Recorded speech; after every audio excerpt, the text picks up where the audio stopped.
শ্রী শ্রী ঠাকুর বলতেন, আমরা মনে করি আমরা দুর্বল। এটা আমাদের একটা মস্ত বড় দোষ।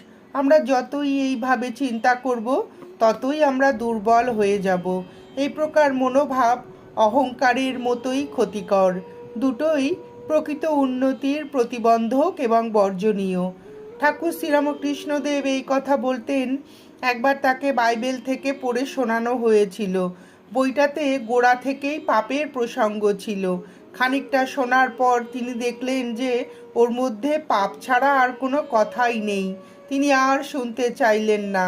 তিনি বলতেন, যেমন সাপে কামড়ানোর পর যদি রোগীকে বিশ্বাস করানো যায় যে কোনো বিষ নেই, সে ভালো হয়ে যাবে, তেমনি যদি কেউ সবসময় ভাবে আমি ভগবানের নাম নিয়েছি, আমি নিষ্পাপ, সে শুদ্ধ হয়ে যায়। আমি পাপী, আমি দুর্বল, এই ধরনের চিন্তা আমরা যত ত্যাগ